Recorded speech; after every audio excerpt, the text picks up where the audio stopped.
Hello, you wonderful people, and welcome to another episode of Crime Centric. This being a show where I talk about crime dramas that I watch. For today's episode, I'm going to talk about The Recruit, Season 1, Episode 5. A lot of really interesting things went down in this episode, so let's break it down. Well, first and foremost, we're picking up in the aftermath of everything. Obviously, Owen's been, burned after, this job. It's run him down. And now that he's finally home, Hannah's like, wow, you look like you've been cutting through the grinder. But he's like, nah, it's fine. He's like, I was at a very low point last episode when I called you. You gave me the advice. You said exactly what I needed to kind of get myself together. And I'm done. This job is over. She's like, no, the nature of your work, it's never just going to be over. And he's like, yeah, but that case that was causing me such stress, it's done. It's in my rear view. Sadly, it's not, in multiple reasons. One, he gets grabbed up by some, Secret Service people, and he meets the man, the myth, the man, the legend himself, Kevin Mills, the the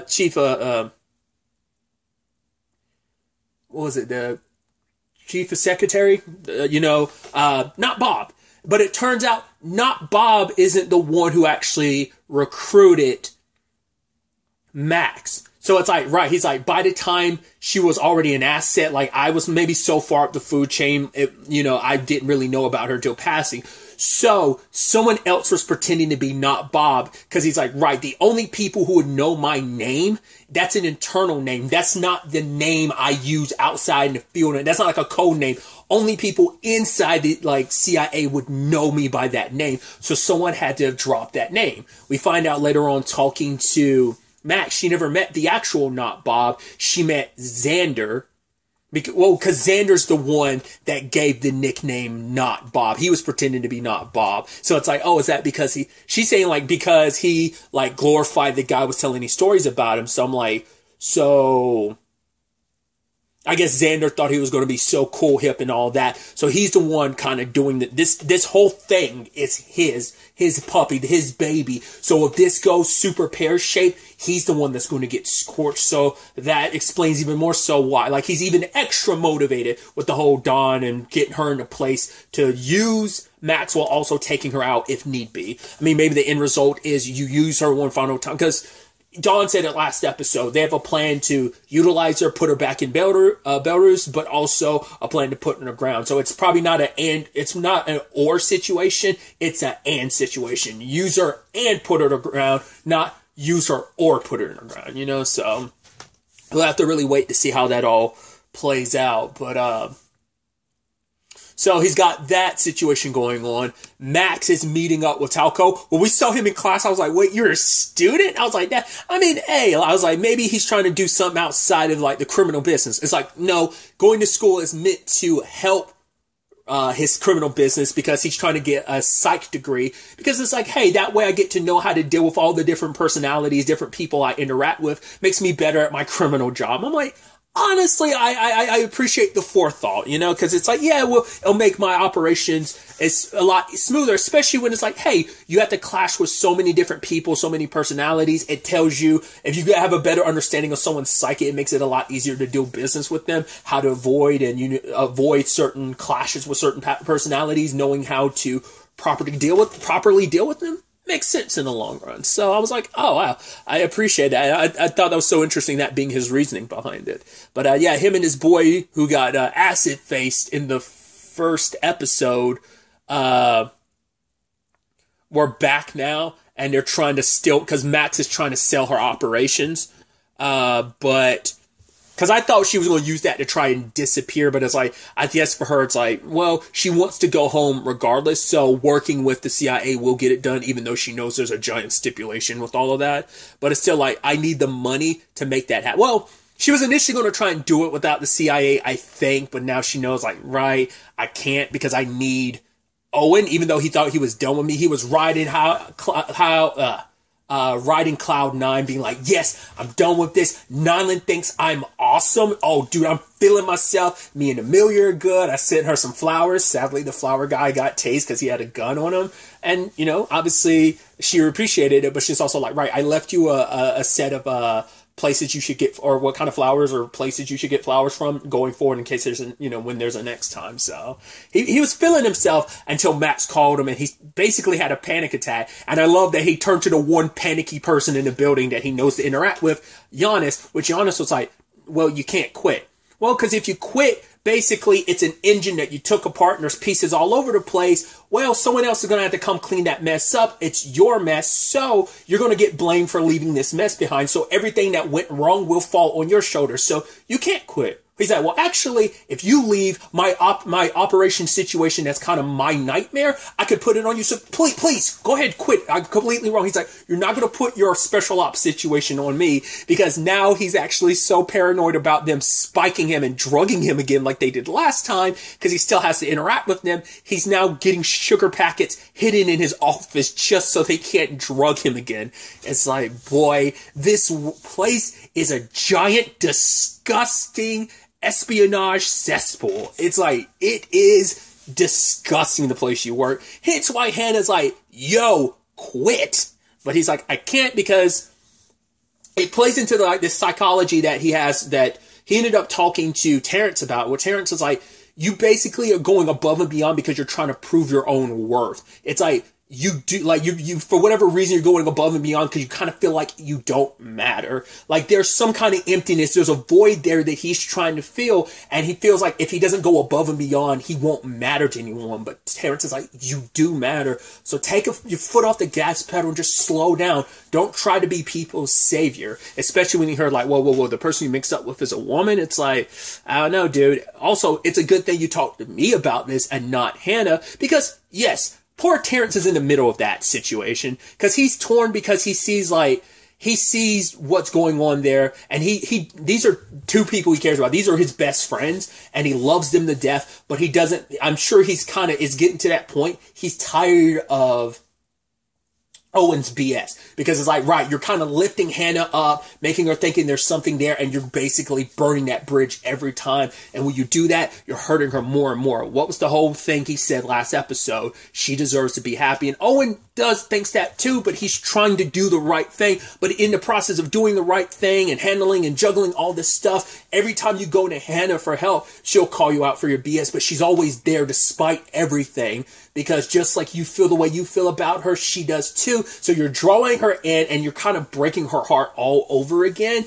And you can tell Terrence is kind of upset by it, because he doesn't want to be in the middle of it, but he is. And he's trying not to get Hannah hurt, because Owen doesn't realize the pain he's causing Hannah. It's like, when you ask her for favors, when you draw her into what you do, it's like, yeah, I mean, especially considering all that he's going through right now, through his own heartbreak, trying to put himself back out there dating, trying to like start a family and stuff, wanting to get married. Like he's in a very, very complicated spot in his own life. And when he looks at their drama too, and not wanting this to end up destroying or hurting Hannah, because he loves Owen, but he doesn't want to see him continue to hurt Hannah in the way he's doing, because it's like, once again, you are selfish. You're so caught up in your own world that when you're asking her for these favors, because she's always there for you, you don't think about what kind of effect it's having on her. It's just about, right. But he does care about her, because like he makes sure not to drop certain information around her, because I love that. It's like, yeah, it's only a couple $100 for this hotel room. Do not tell her how much this actually costs, and I swear I will tip you. And the price ended up being almost double, because it's like the hotel room, the cheapest was like $1,700. Then it went up to $3,000, because I'm sure she ordered room service, which he was like, don't do that, because this is on someone else's dime. So it's like, oh, dude. Oh, it's so complicated and messy, dude. I'd skipped over it, but I also like the fact is that Max ended up skipping out on the three from the Phoenix office. It's like, cool. They were they are the locals, so it makes sense why they get drawn in. I don't think that was Owen who gave them that job. I think that was just Dawn being like, hey, you're the locals, make this happen. So it's like, they're probably looking at it, it's like, oh, maybe Owen did do us a favor, but their first job is, the C-list team ended up getting botched because Max snuck out and got away. But it's like, yeah.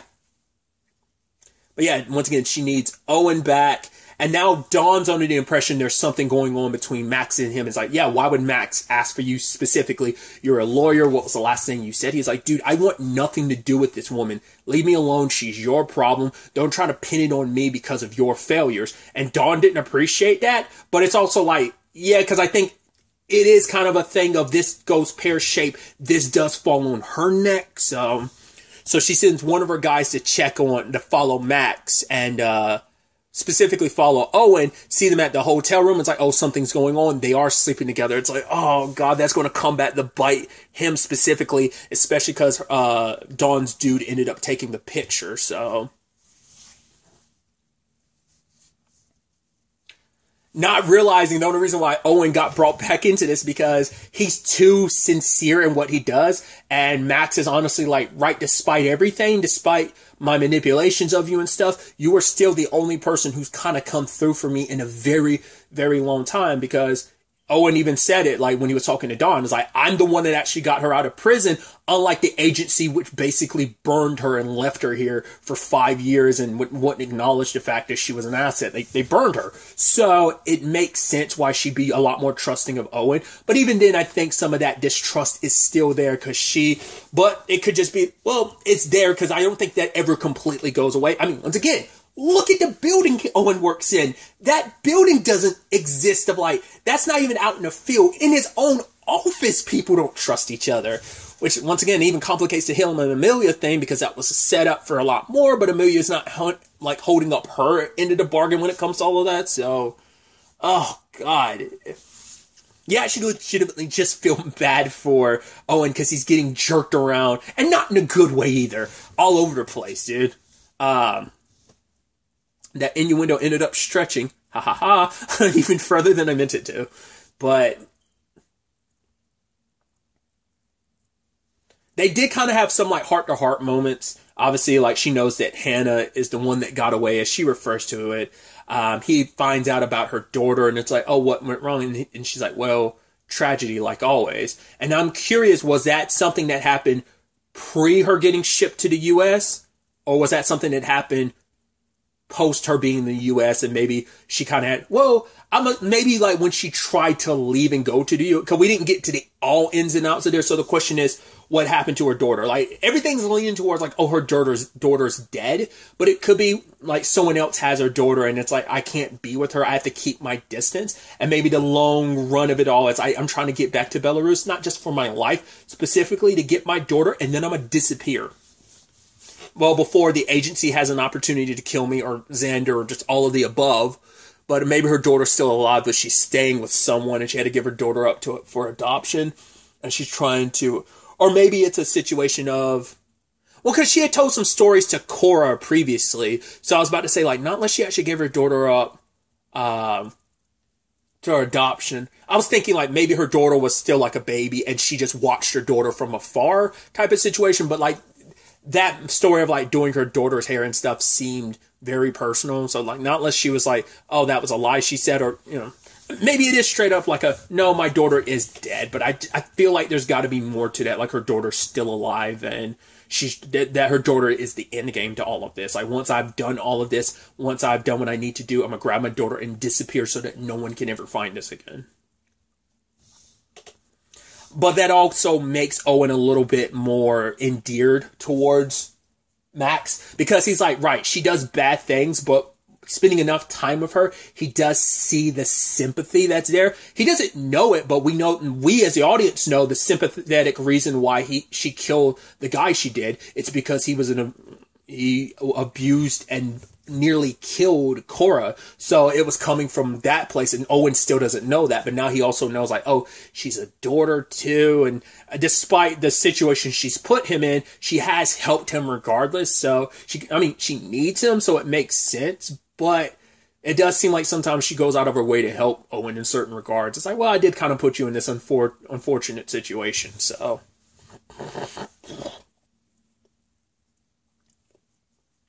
And doing that teasing thing of oh, you can join me in the bath. He's no. She's oh, geez, just have a little fun. You don't have to feel like you're using me or something like that. He's you're not my type. She's yeah, that's probably the biggest lie you've told me in the time since we met. So, and she's yeah, I'm about to go to bed. You want to join me? He's like, no. I mean, obviously Max is a very beautiful lady, but she is... You definitely... Well, I mean, obviously there's many different parallels, but you can definitely see the kind of femme fatale / Black Widow thing she's kind of got going, so... Yeah, and also, and that's the trouble you're mixed up in, and you haven't even, like, you guys aren't even intimate, and things are always kind of topsy-turvy like that. I hope you don't mess up and sleep with her. It's like, well, that would also complicate the whole Amelia thing, but even he has to be like, yeah, that she's like my not-girlfriend, but I don't want to just say, friends with benefits, because that does sound a little icky. It's like, yeah, if it does feel a little like, I mean, it might be true to the circumstances, but it can just be like yeah, we're friends with benefits. It's there's a little bit more to it, but a little more nuance to it. And I can understand the perspective of just friends with benefits, no matter how factual of the description it is. I could see the ickiness of it because it makes it seem so matter of fact, so transactional. Like, yeah, we're friends and we have the bone. Like it's a beneficial bonus that it makes it a little too transactional in certain regards of like, yeah, that's all it is. It's just sex and there's nothing more to it. There's no elements of intimacy outside of just the sexual nature, Then you have the whole Lester and Violet thing, which, yes, now Owen is like the hot shot at work and stuff.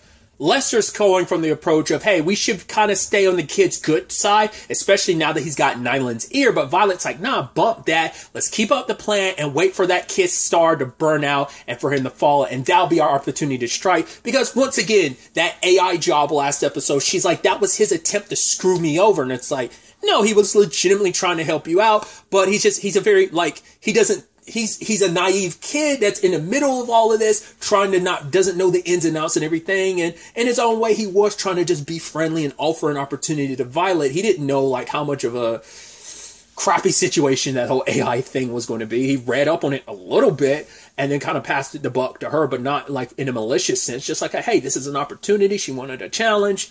And now she sees this as an opportunity to kind of put Owen in his place, especially when Dawn wants to pump them for information. It's interesting because it seems like Dawn's deeper connection is with Lester, but it seems like, before they all joined here, they, obviously Violet's familiar with the two, but it seems like her connection's with Lester. And it's like, oh, that kid, he may seem naive, but I would not let him anywhere near my job, whatever operation. And you see Lester being like, because he knows you're shooting us in the foot. He's the one hey, we need to get closer to do, being all super friendly. Hey, you need anything? Come to us. Violet's like, I can't even pretend. And because of that, I was like, unintentionally, Violet's going to screw that whole situation up by telling Dawn that, because Dawn already doesn't trust Owen. She feels like there is more to it, and especially the little thing with taking a photo of them getting a hotel room together, that's going to blow up in their face in other ways. But now it's it just adds more fuel to Dawn being like, we can't trust him. He's been compromised, and Violet's just adding more fuel to the fire, which, hey, in the end, it's going to get her what she wants. But it might put Owen in even more greater danger because of that. I mean, to be fair, they're already looking to put a bullet in him anyway, if need be. And they feel like, oh, he's compromising. He's not looking out for doing our side of things, that he's too in bed with Max to get us what we want. Because once again, she was like, hey, you're this very unique pistol, which was kind of an interesting history lesson from the war, where she's like, hey, it's a one-shot gun. It's only meant to get you kill a Nazi so you can steal their gun. And she's like, yeah, the actual gun we want is Max. You are the useless gun, not useless gun, but you're the gun that's supposed to be that one shot that gets us the actual gun that we want. In this case, Max. So he's like, yeah, cool.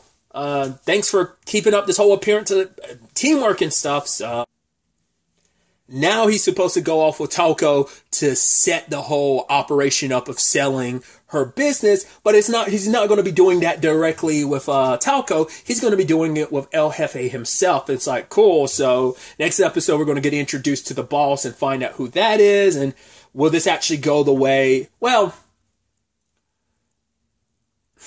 Max is suggesting that, hey, if anything happens to you, I'll just kill the person who helps, my asset in all of this, setting up, my whole business. But he's like, no, you're not going to kill the teller that's all mixed up in this. She's like, fine, we'll just tell them that I threatened to do that. They'll believe that. But, because, once again, like, Owen doesn't want more people dead in all of this. He's done his best that he can to avoid the death situations. I mean, like I brought up last episode, I mean, it's one thing because the guy's bigger than you and you're not trained, and, I mean, you probably could have still made it happen, stealing the knife and killing the killer that was after you, but Owen still didn't pull the trigger on that. He just ran away with Danny. So I think that kind of speaks volumes, and it's just, as he even finally admitted with Terrence, he's like, I'm over my head. I might be, because he still can never even fully admit it. But it's like, yeah, the situation's spiraling so far out of control, so far beyond him. And once again, you got the whole not Bob situation. It's like, dude, there are just so many people that are legitimately taking advantage of you. At the same time, this whole situation, the life that you've chosen, is now compromising your relationship with Terrence and complicating things between you and Hannah, because regardless of it all, because Terrence is like, oh, are you eating your feelings away? She's like, no, I'm, but what Max said to her being like, oh, you're the one that got away. And like, that's kind of what Hannah wanted to hear. Like I said, you're, once again, it's kind of raising her up just to end up kind of tearing her down. And like I said, I think Terrence is going to have a massive issue with that. And that's going to lead to some big time issues when it comes to that whole roommate situation. Things are going to kind of implode on that front. But, like I said, he's just kind of getting taken advantage of in the whole situation. He even had that moment of honesty with Max where it's like he became a lawyer because he made a promise to his mom he wouldn't end up in the military like his dad ended up dying, but it's like, yeah, joining the CIA wasn't the safest job that he thought it would be. Hey, once again, it's not like he signed up to be an agent. It's not like a Jack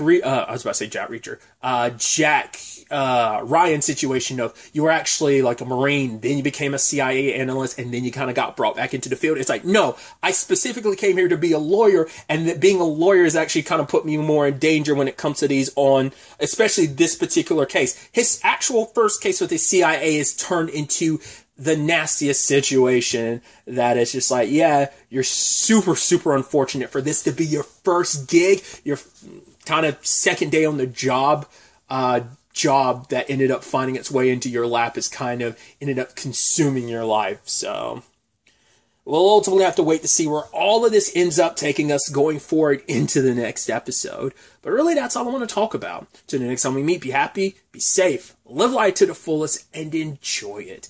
Good day and goodbye.